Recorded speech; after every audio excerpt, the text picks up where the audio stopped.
스포츠. Shout out to them people.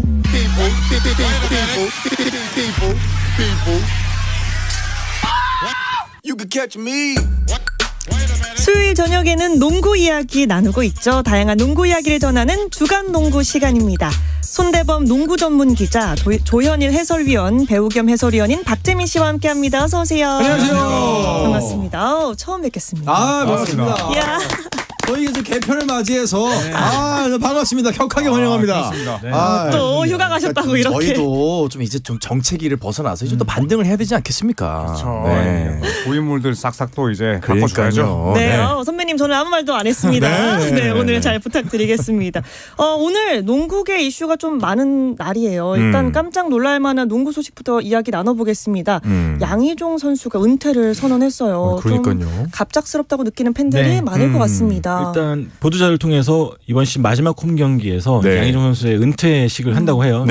그날 좀 캡틴데이, 양희종 선수가 지금 주장이다 보니까 캡틴데이로 지정을 해서 이제 양희종 선수의 마지막 정규리그를 마지막 정규리그 경기를 또 팬들과 함께하겠다라고 발표했는데 굉장히 좀 갑작스럽긴 하죠. 그래서 많은 팬들이 벌써부터 놀라기도 하고 그래서 어떻게 양희종 선수가 빠지면 어떻게 되냐 뭐 그런 걱정도 많은 걸로 알고 있습니다. 근데 양희종 선수가 사실 저희가 생각해 보면은 언제부터 제가 양희종 선수를 봤나요? 주로 연세대학교 이제 농구부 때부터 봤는데 84년생입니다. 네. 우리 나이로 이제 40이면 사실 언제 은퇴도 이상하지는 않은데 워낙 또 체력 관리를 잘하고 또 퍼포먼스가 또 꾸준했던 선수 또 원클랩맨이기 때문에 팬들 입장에서는 그래도 아쉬운 마음에 한 해 더 봤으면 좋겠다 이런 마음이 좀 있는 거죠. 또 특히 이번 시즌에는 뭐 중간에 투입돼가지고 경기 흐름을 바꿔놓은 게 굉장히 많았어요. 맞아요. 그래서 저 보면서 한 두세 시즌 더 뛰어도 되겠다라고 생각했었는데 은퇴를 발표한다니까 애도 둘인데 약간 걱정은 되더라고요. 네, 근데 아까 짧게 얘기해 주시긴 했지만 양희종 선수가 정말 요즘 보기 힘든 원클럽 맨이에요. 그렇죠. 17년 동안 안양에서만 뛰었습니다. 네. 이제 KTNG에서 커리어를 시작했고 그리고 현재 안양 KGC 시절까지 17년 동안 한 팀에서 뛰면서 우승 3번 그리고 정규 시즌 우승 1번 그리고 2014년부터 주장을 맡았고 그리고 또 이 KGC뿐만 아니라 국가대표에서도 엄청난 활약을 펼쳤거든요. 그래서 농구 팬들이라면 뭐 양희종 선수의 이런 업적이나 또 실력을 모두가 높이 평가하고 있습니다. 많이 아쉬워할 법해요. 팬들이 보기에 어떠세요? 그래서 아마 이제 굳이 이제 이번에 은퇴식이 빨리 알린 것이 보통 선수들 같은 경우 시즌 끝난 다음에 약간 관심이 식었을 때 은퇴 발표하고 다음 시즌 다 잊었을 때 개막식 때 양복 입고 나와가지고 은퇴를 하잖아요. 그것보다는 이 선수의 마지막을 좀 우승과 함께 끝내고 싶다라는 그런 의도가 좀 있었던 것 같아요. 그래서 아쉬움도 달랠 겸 우승으로 멋지게 마무리하겠다. 뭐 그런 의지가 담긴 것 같습니다. 정말 우승해야겠는데요. 열망이 가득할 것 같아요. 그렇죠. 가능성이 굉장히 높죠 지금. 맞습니다. 뭐 마지막 본인의 이제 이 농구 커리어 게임을 이제 우승으로 장식하면 뭐 그보다 더 영광스러울 수 없을 것이고 또 현재 뭐 정규 시즌 우승이 거의 확실시 되는 상황이기 때문에 그 어느 때보다 또 우승 가능성이 아주 높습니다. 양희종 선수의 아쉬운 은퇴 이야기는 여기까지 들어보고요. 오늘은 또 이현중 선수 소식 이야기 안 해볼 수 없을 것 같아요. 오늘은 이응 히읗 지읒의 날입니다. 양희종 이현중. 갑시다. 무슨 소식인가요? 본인이 하는 거 아니에요? 저는 던지는 역할. 말씀하실 것처럼. 이현중 선수가 이제 G리그에 합류를 했죠. 그렇죠. 저희 새 MC 오신 것만큼은 기쁜 소식인데. 이현중 선수가 마침내 이제 새로운 팀을 찾았습니다. G리그, 그러니까 NBA 마이너리그인 G리그에서 골든스테이트 워리어스의 산하팀인 산타크루즈 워리어스와 이제 공식 계약을 했다는 것이 이제 홈페이지를 통해서 밝혀졌고요. 그래서 홈페이지 가보시면은 키 6피터 7인치, 체중 218에 등번호 28번으로 소개가 되고 있습니다. 커리의 데이비슨 대학 후배로 알고 있는데 일단 골스사나 G리그라고 하니까 더 의미가 있게 다가와요. 그렇죠. 커리 커넥션이죠. 스테픈 커리가 나왔던 대학이 데이비슨 대학인데 커리가 나오고 나서 또 단 한 명의 NBA 선수도 배출하지 못하고 있거든요. 그래서 이현중 선수가 그 두 번째 선수가 됐으면 좋겠고 그리고 또 골든스테이트 산하의 이 산타크루즈 워리어스는 또 골든스테이트가 직접 아주 적극적으로 또 운영에 관여하는 구단이에요. 그렇죠. 클레이 탐슨이나 제임스 와이즈먼도 컨디션 회복 차원에서 또 가기도 했었고요. 그렇죠. 그래서 이현중 선수가 계속해서 이제 스테픈 커리와 함께 무언가 좀 커넥션이 지금 생기고 있는데 꼭 NBA 무대를 또 밟았으면 좋겠네요. 그러면 이렇게 G리그에서 좀 활약을 하는 선수들이 NBA에 입성하는 그런 방법, 수순은 어떻게 되나요? 일단 뭐 계약 형태에 따라 다른데 네. 그래도 G리그에서 활약을 하면은 NBA 팀도 한 번씩 콜업을 합니다. 그렇죠. 한 번씩 올라와 테스트 후에 계약을 있고. 해가지고. 네. 근데 이현중 선수 같은 경우는 올 시즌이 얼마 안 남았기 때문에 네. 그냥 단기 자유계약 선수로 들어갔어요. 네. 그래서 아마 이번 시즌은 내가 이렇게 잘 뛰는 선수다라는 걸 보여주는 정도. 것이고 네. 진짜 목표는 이제 여름에 있는 썸머리그. 그 썸머리그를 통해서 NBA 입성할 그 콜업이 계획을 되는 갖고 거죠. 있습니다. 그때 네. 좀 활약을 해서 네, 콜업되는 네. 걸 목표로 하고 있을 것 같습니다. 이현중 선수의 도전을 스포츠도 함께 응원하겠습니다. 아, 네. 이어서 경기 이야기를 하려고 보니까 KBL과 NBA 모두 경기 일정은 없더라고요. 아, 그래서 저희가 계속 이렇게 선수들 개개인의 소식을 전한 적이 많이 네. 없었는데 네. 경기가 없네요. 그러고 보니까. 네, NBA는 이제 올스타 휴식기고 네. 이게 이제 애덤 실버 총재가 오면서 NBA 올스타 휴식기가 좀 늘어났어요. 네. 그래서 2주 정도. 네, 여름. 금요일에 재개되고요. 또 KBL은 이제 FIBA A매치 주간입니다. 그래서 KBL도 지금 열리지 않으면서 모처럼 휴식기를 맞아서 네. 숨고르게 들어갔습니다. 네. 짧은 휴식기에 들어가면서 KBL이 좀 한가해 보이기도 하는데 막상 그 내용을 보면 그렇게 한가할 때가 아닌 것 같거든요. 그렇죠. 경기는 없지만 아마도 대부분 구단들이 훈련을 열심히 하고 있지 않을까 싶어요. 네. 왜냐면은 뭐 4강까지는 어느 정도 정해진 것 같지만 6강이 윤곽은 아직까지 안 정해졌거든요. 네. 특히나 뭐 6, 7, 8강의 승차가 얼마 안 나기 때문에 아마도 다들 칼을 갈고 있지 않을까 싶습니다. 네. 그러면 팀 순위표 보고 좀 더 자세한 이야기 나눠볼게요. 손대범 위원께 네. 부탁드립니다. 일단 KGC 인삼공사는 33승 12패로 2위와의 격차를 좀 벌리면서 이제 매직 넘버를 세고 있습니다. 네. 언제 정규리그 우승 확정 짓냐가 좀 시간 문제 같고요. LG와 SK가 이제 한 게임 차로 또 한 게임 반 차로 경쟁을 하고 있고요. 울산 현대모비스가 그 뒤를 바싹 쫓고 있습니다. 5위 고양 캐롯과 수원 KT도 안심할 만한 상황은 아닌 게 네. 7위 KCC와 DB도 좀 엎치락 뒤치락하는 사이에 계속 조금씩 기여를 좀 올리고 있거든요. 특히나 DB 같은 경우도 뭐 외국 선수 교체까지 좀 생각할 정도로 마지막 스퍼트에 좀 힘을 기울이고 있고요. 네. 삼성은 어떻게든 간에 탈꼴찌가 목표인데 최근 경기력을 봤을 때는 좀 어렵지 않을까 생각합니다. 네.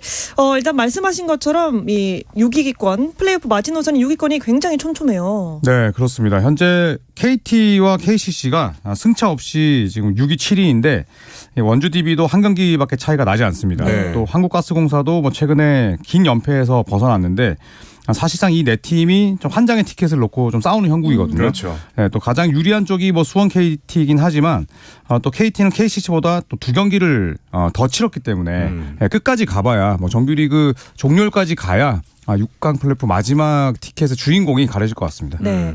그러면 이 세 팀의 전적과 현재 전력을 놓고 6위 경쟁을 좀 더 깊게 파악해 보고 싶은데 일단 6위 지금 자리하고 있는 KT의 상황은 어때 보이나요? 네, 일단 좋았다 나빴다가 반복되는 것 같아요. 일단은 뭐 약체 팀을 상대로는 좀 꼭 이겨야 되는 경기가 있는데 그런 경기들마저 좀 놓치고 있고 네. 또 강팀과의 경기, 그러니까 현재 전력을 좀 냉정하게 볼 수 있는 이 상위권 팀들과의 경기에서도 열세를 보였습니다. 특히나 SK, 현대모비스전 연패가 좀 아쉬웠는데 경기에서 가장 좀 앞장서줘야 됐을 양홍석 선수가 두 경기 연속으로 좀 4점에 묵직거든요. 그러니까요. 네, 이게 좀 팬들한테도 그렇고 또 좀 약간 충격으로 다가왔는데 네. 결국 KT가 무사히 좀 6위에 올라가려면은 이 국내 선수들이 좀 더 활약을 해줘야 되지 않을까 싶습니다. 네. 좀 안정적으로 6위를 지키려면 좀 그런 게 필요할 것 같은데요. KCC도 좀 반등하는가 싶더니 그렇게 크게 순위를 올리지 못하고 있는 것 같아요. 네, 뭐 부상과 외국인 선수 변수 때문이죠. 네. 일단 NBA 선수 출신이 론데올리스 제퍼슨이 이제 태업 논란을 낳고 퇴출을 당했고요. KCC가 급하게 디언 탐슨이라는 선수 영입을 했지만 얼마나 또 호흡을 잘 맞출 수 있을지는 의문입니다. 네. 그리고 이승현 선수는 팔꿈치 부상을 딛고 좀 빠르게 복귀했는데 네. 하지만 이 허웅 선수가 올 시즌에 거의 뭐 나오지 못할 예정이고 또 라가논 선수도 이제 나이가 들면서 30분 이상 뛰었을 때 그렇죠. 네, 굉장히 에너지가 떨어지거든요. 체력 저하가 좀 보이는군요. 네, 그래서 이 KCC도 순위를 올리는 건 좀 어려운 목표가 되지 않을까 개인적으로 생각을 해봅니다. 네. 사실 시즌 전에는 이 KCC가 우승도 가능하다 이런 얘기가 있었는데 좀 꽤 아쉬운 상황이네요. 네, 뭐 조현일 위원의 말대로 이승현 선수의 부상 또 그 뒤에 따라온 허웅 선수의 이탈 네. 이게 가장 큰 아쉬운 부분인데 특히나 뭐 발목 인대 파열에서 좀 아마 빨리 돌아오지 못할 거예요, 허웅 선수가. 그렇죠. 네, 그래서 그 부분이 가장 큰 공백으로 남지 않을까 싶습니다. 허웅 선수의 부상은 아무래도 KCC의 아쉬움일 수도 있지만 KBL 전체적인 아쉬움일 수도 있어요. 왜냐하면 올스타 투표 1위를 하는 선수이기 때문에 이 선수의 부상으로 인해서 허웅 선수의 플레이를 보지 못한다. 네. 네, 저랑 소속사가 같아서 하는 얘기가 아니라 굉장히 아쉽습니다. 흥행 예상적인 부분에서도 좀 아쉬울 수 있는 그렇죠. 상황이네요. 네, 굉장히 좀 아쉽죠. 네.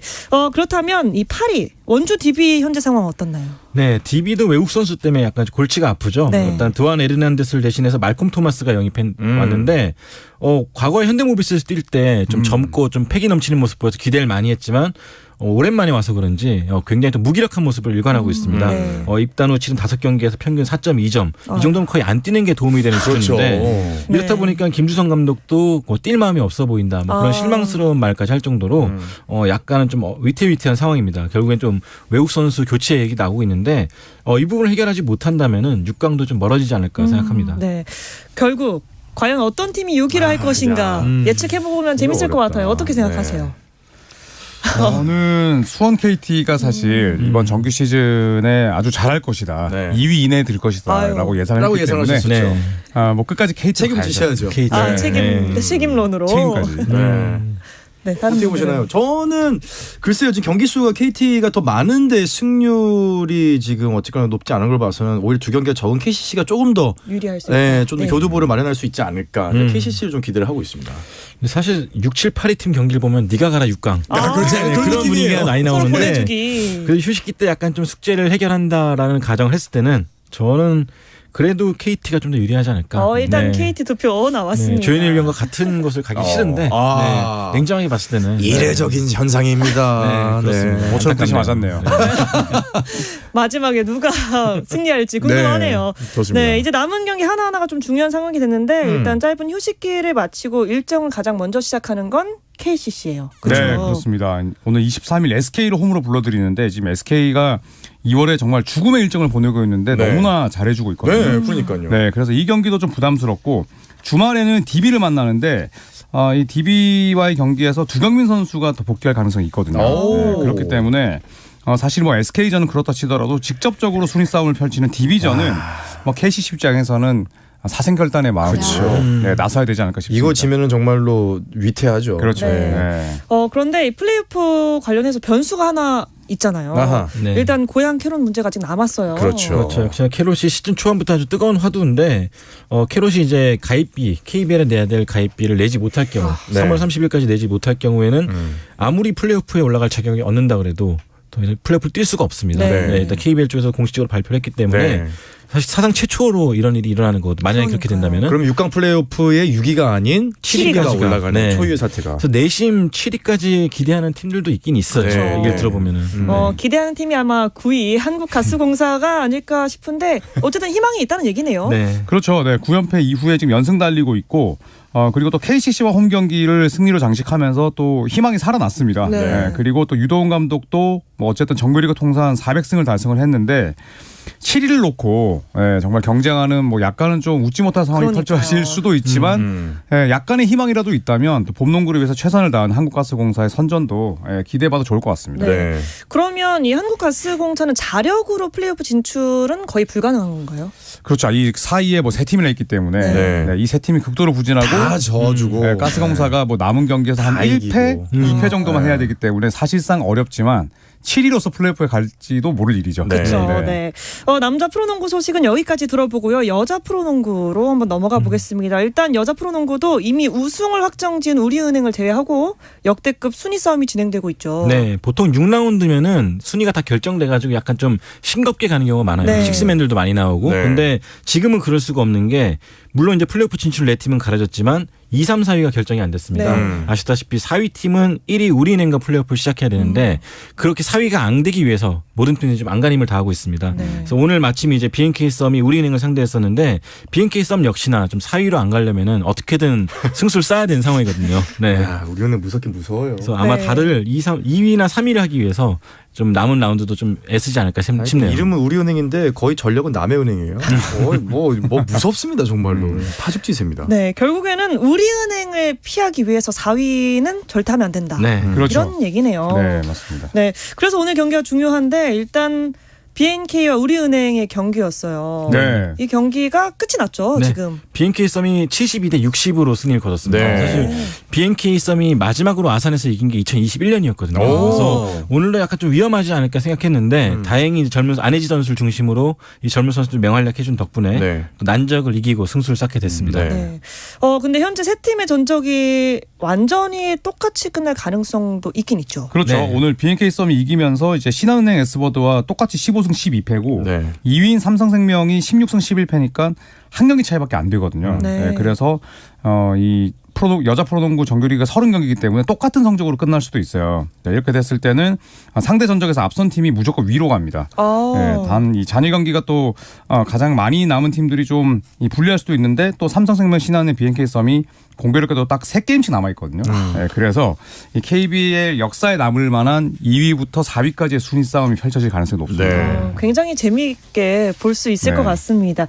이어서 후반기를 준비하고 있는 NBA 이야기도 자세히 나누겠습니다. 그 전에 잠깐 쉬었다 올게요. 감동의 순간을 즐기는 시간. KBS 1라디오 스포츠.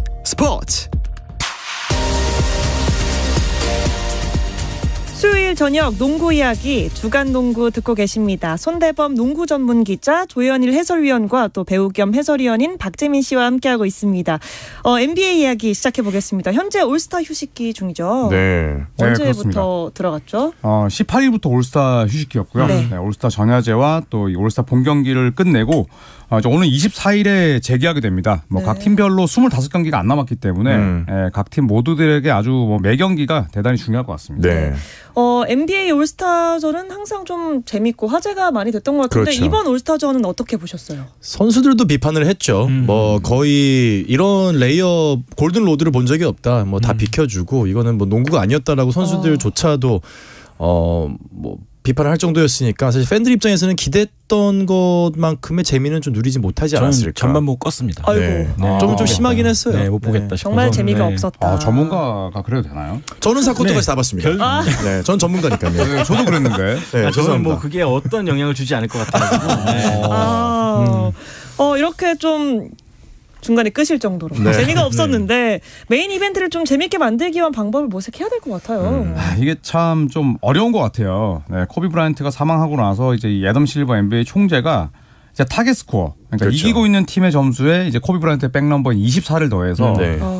게임 클락을 없애고 샷 클락만 추가하는 이제 타겟 스코어 제도를 도입을 했는데 이게 굉장히 재밌었거든요. 네. 24점에 먼저 도달하는 팀이 네. 가져가는 거죠. 승리의 영광을. 그런데 사실 뭐 이기는 팀이 이제 이기는 쪽의 이름으로 장학금을 좀 더 준다는 맞아요. 그 이득 이외에는 사실 다른 게 없어요. 네. 네, 그리고 또 정규 시즌이 워낙 빡빡하다 보니까 선수들도 서로 다치지 않는 게 다칠까 중요하다 봐. 보니까 좀 이 올스타전이 좀 설렁설렁 뛰는 분위기로 바뀌었습니다. 다치지 이건 않고 이렇게 하기 위해서요. 네, NBA 사무국도 좀 풀기 어려운 난제가 아닐까 싶네요. 근데 사실 이 코비의 24점을 기록하는 그 첫 해에는 정말 재밌었거든요. 네. 선수들이 정말 이게 정규 시즌이라고 방불케 할 정도로 정말 재밌는 경기가 이어졌었는데 이번에 경기 중에 보면은 이제 루카 돈치치가 마이크를 메고 경기 중에 생중계로 뛰고 있는 선수의 목소리로 인터뷰를 우와. 하는 장면이 있었어요.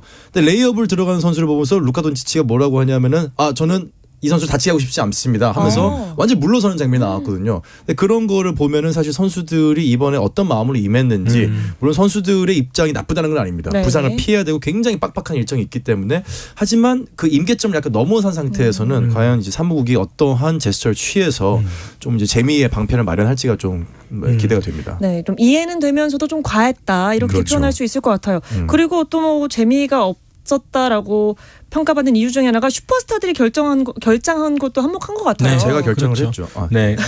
예, 죄송합니다. 네. 스테픈 커리라든지 뭐 케빈 듀란트, 자이언 윌리엄스, 뭐 대스타들이 좀 빠지게 됐고 뭐 아테토쿤보도 그렇고 르브론 제임스도 후반을 뛰지 않았었는데 제 생각엔 이제 이 슈퍼스타들이 워낙 또 큰 무대를 많이 누려봤기 때문에 이 선수들은 설렁설렁 하다가도 언제 힘을 줘야 될지 좀 알거든요. 그렇죠. 근데 이번에 뽑힌 선수들이 너무 연차가 작고 또 메인 무대 서본 적이 없는 선수들이 많다 보니까 그렇죠. 한 번 풀어지니까 끝까지 풀어진 것 같아요. 르브론도 네. 경기를 1쿼터만 뛰고 안 뛰었고 네. 약간 좀 안 뛰었기 때문에 그런 분위기 좀 쪼여주고 풀어주는 슈퍼스타들이 좀 있었어야 되는데 맞아요. 그런 게 없다 보니까 네. 더 약간 좀 싱거우지 않았나 싶어요. 그렇죠.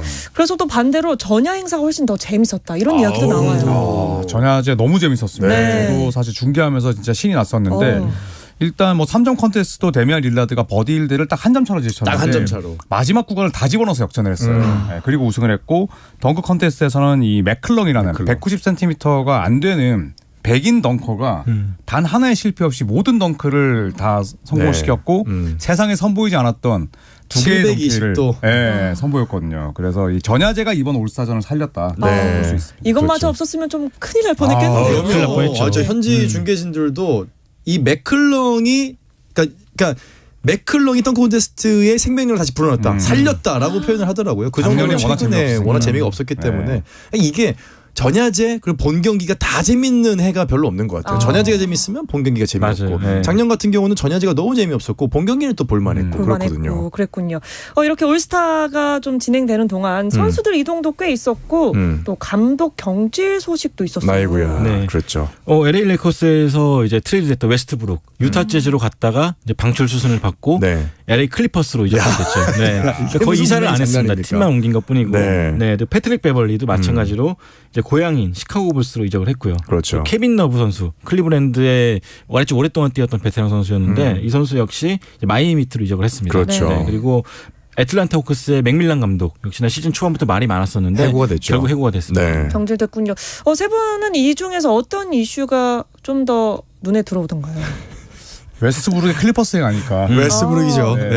왜냐하면 이제 클리퍼스 선수들은 웨스트브룩 영입했으면 좋겠다. 네. 그런데 구단 수뇌부는 우리는 관심 없다.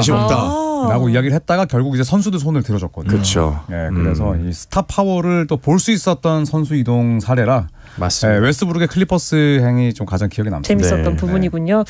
그런데 이 베벌리 얘기를 좀 해보자면 레이커스를 떠나면서 레이커스를 플레이오프에서 탈락시키는 것이 목표라고 했어요. 조금 감정적인 답이 아닐까 싶기도 한데. 저는 베벌리 이런 면이 참 좋은 것 같아요. 우리 편일 때는 뭐 니캉 내캉 이건데 떠나는 순간 너 누군데? 뒤도 안 돌아보고. 뒤도 안 돌아보고 완전히 정말 득달같이 달려드는 그 모습이 베벌리를 현재까지의 모습으로 이끌어왔고 좀 NBA 데뷔하고 나서도 어머니와 같이 정말 불우하게 살았던 베벌리가 이런 마인드가 있었기 때문에 어떻게 보면 레이커스에서도 정말 앙숙 같았던 웨스트브룩하고 또 한 팀을 한 거고 이제는 이적을 했기 때문에 레이커스가 갈 길이 되게 바빠요. 그렇죠. 그렇기 때문에 시카고 불스와 2경기가 남았는데 여기서 지금 큰일 납니다. 큰일 납니다. 아마 베벌리가 그래서 더 일을 갈지 않을까. 그럴 것 같습니다. 또 이 경기 보는 맛이 있겠네요. 베벌리가 자기의 말을 지킬 것인가 그렇죠. 못 지킬 것인가. 네. 또 레이커스도 플레이오프 행을 장담할 수는 없지만 베벌리가 이번에 합류한 시카고도 좀 마찬가지 상황이죠. 그렇죠. 네, 뭐 레이커스나 시카고나 뭐 독인 개긴입니다. 네, 뭐 이대로 가다가 플레이오프 탈락이 유력하지만 또 반대로 기회가 남아 있는데.